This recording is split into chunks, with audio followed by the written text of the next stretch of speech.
And went for just one more time to get back with her.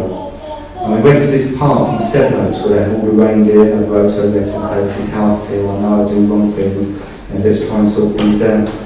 And as I'm talking to her, I saw this piece of glass come out, it's like glass, come out of nowhere and come down between the sills. Just like you see in the films when people touch the screen when they're in prison and they're on the phone, they put their hand to the glass. And I thought, I don't understand it, something's just come between us.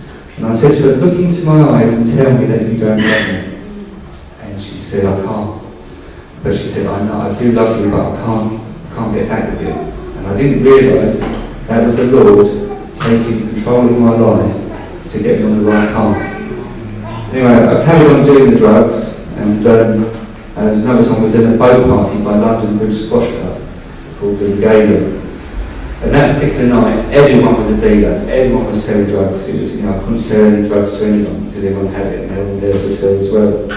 And I had a friend who sold a few, and he said to Andy, quick, the police are going to raid the boat. It was a boat that didn't move, it was constantly moored. And I hadn't even paid for these drugs this week, and I had them all on tip, I borrowed them off the dealer.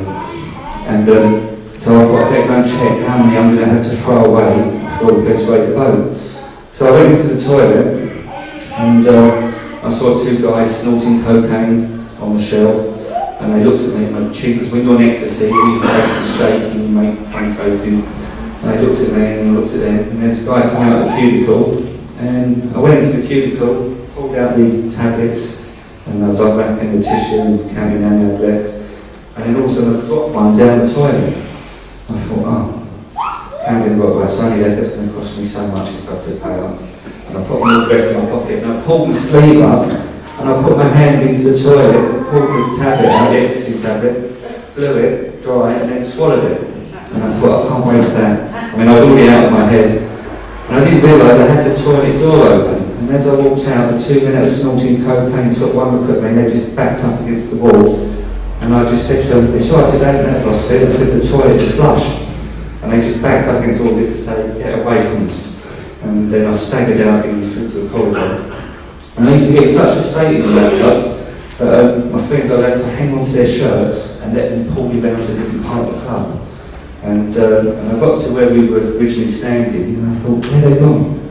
And I noticed they'd gone over to the other side of the dance floor, over the other side. And I thought, how on earth am I going to get over there? Because I thought, if I try and go through the crowd, I'll probably fall over and get trampled.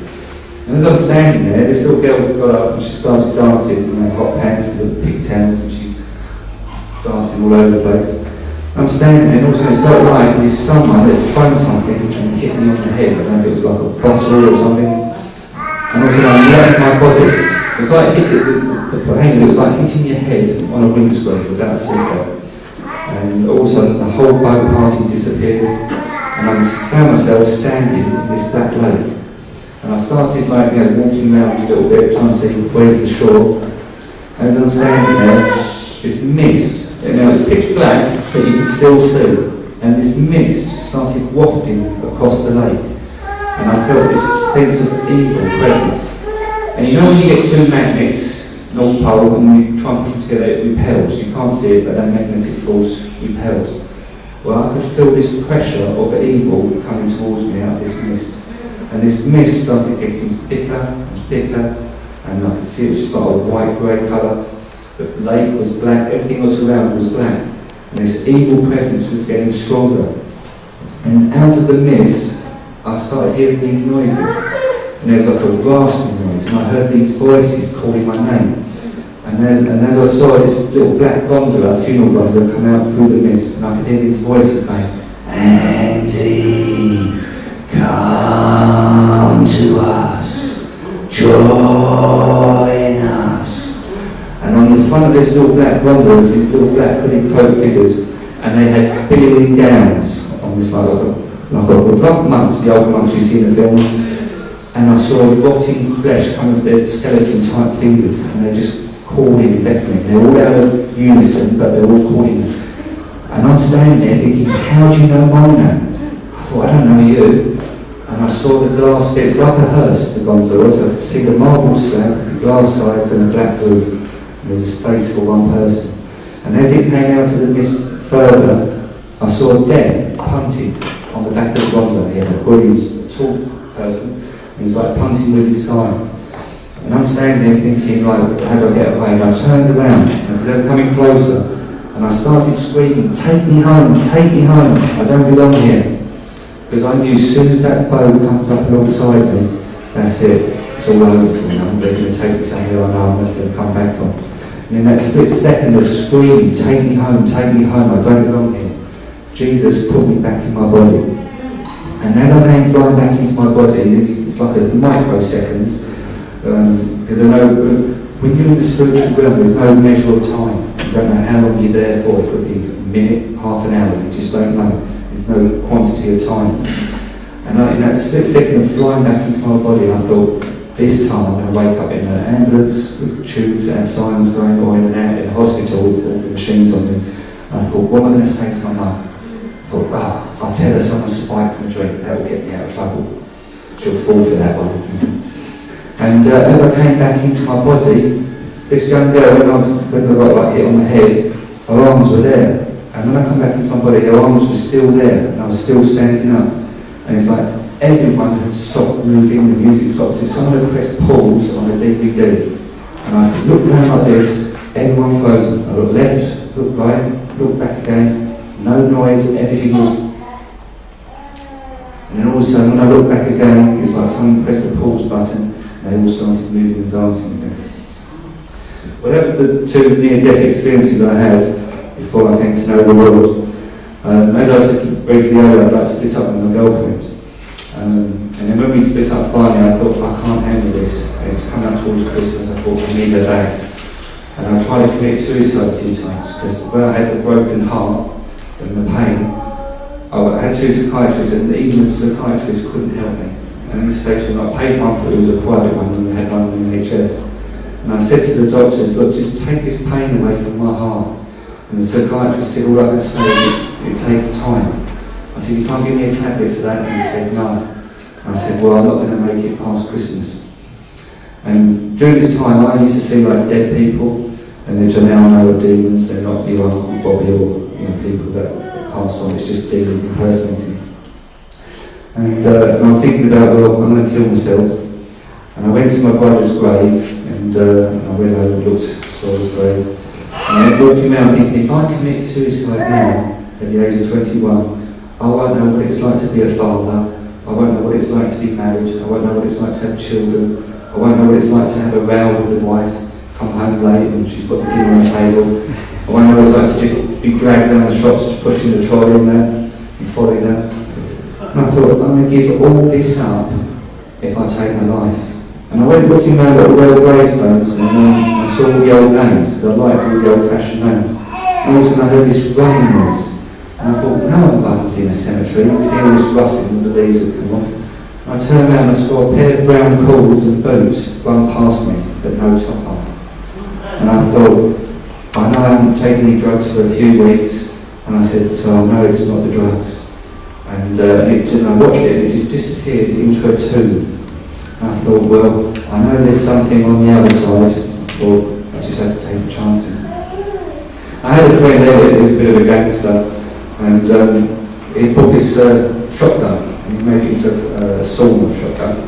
And I went and saw him, I hadn't seen him for a while, and I said, Elliot, can I borrow the gun? Because we'd made a pact saying, if we ever needed a gun, we'd let each other have a gun and another gun. And he said to me, I've heard you split up with your girlfriend. And he said, I'm not going to give you the gun just for that. He said, have a think about it. And I said, no, I need to have the gun. And he said, well, I'll give you another chance. He said, come back to me in a week's time or so. And I said, because why do you want to, I said, well, because I just can't take this pain away. Because when the only time the pain would stop was when I would sleep. I'd see all the good times and the bad times playing non-stop off a videotape from mine. So I'd be standing there talking to you, and I'd see all these things. And the only time it would stop was when I was asleep. So I said to him, I'll come back to you in 2 weeks. Well, praise God, the Lord intervened in my life. What happened was, there was a lady who was in job club, I was there for the unemployed, and they helped you try and find a job. And one day there was this girl there, Jay, and she used to swear before she swore. She had such a filthy mouth, she'd have to swear before she swore. And she lived on a rough estate in Orpington, And one day I walked into Job Club and everyone said, Andy, there's something wrong with Jay. I said, what do you mean? They said, she hasn't thrown a stapler at your head yet, or someone's head. And I went, oh. And I looked over, saw she was quiet. And they said, you've got the guts, find out what's wrong with her. So I said, right. So I went over to her and I saw her reading the Bible. I said, what's that you're reading, Jay? She goes, the Bible. I said, yeah, you Jehovah's Witness, you Bible basher. What are you getting involved in that for? And she said, I'm a born-again Christian now. What? And she goes, man, took me to church. I went, what? I said, look, you're only 21. I said, what a waste getting involved in religion. I said, look, I can sort you out a few pills. If you need a boyfriend for the weekend, I'll sort you out one of my mates and I'll get you on the guest list in the night. And she said, look, Andy, if you don't want to know, leave me be. I thought, well, she's being polite, I'll be polite. I thought, what an idiot. Now, what should I involved with that for? I told everyone else and everyone's all laughing. But this was the thing. Where she used to have to swear before she swore, she stopped swearing. Amen. We couldn't believe it. Every day, for about 3 days in a row, I just watched her, sitting and watching her, waiting for her to swear. And she would just be smiling. She would go with the manageress, who lady who took her to church, and they're always smiling. And I thought, what drugs is that woman on? Because I've never seen her upset. She's always happy, always smiling. And I thought, yeah, she's on something. Anyway, one day I came walking into the office and I saw Jay in a little tiny room, glass office, on her own, with a Bible, looking up into space. And I looked at her and thought, 21 years old, she's got involved in religion, sad, what a waste. And also I went walking off and I saw 2 fingers and a thumb just appear and poke me in the chest. I couldn't move forward and this voice said to me, go in there. I went, what? I went to walk on down, this voice and the thumb poked me in the chest and this voice said, I want you to go in the room. I went, I don't want to, but I'll obey you. So I turned around and went to this little office and I said to Jay, what are you doing? She goes, I'm praying. And I said, what's all that mumbo jumbo? She goes, I'm praying in tongues, watch. So she started praying in tongues. And I can speak French and German and a little bit of Latin. I couldn't even copy it. I couldn't even sound like what she did. And all of a sudden, Mary, the lady who ran the place, she stood right behind me. And I didn't even hear her come in the room. I said, you do all this tongues business as well? And she went, yes. I went, go on then, catch her out. She prayed in tongues. And I thought, where's mumbo jumbo? And I said to her, what's it mean then? And she goes, well, I pray again with interpretation. So she prayed, I thought it still sounds the same. And then she said, I was just praying that the Lord would get my kids off dope. And because she was separated from my husband, and they lived with him. And I thought, well, I can't knock you for that, man, because I'm a drug dealer, and if I didn't even believe in God, I've been praying to protect my kids from drugs.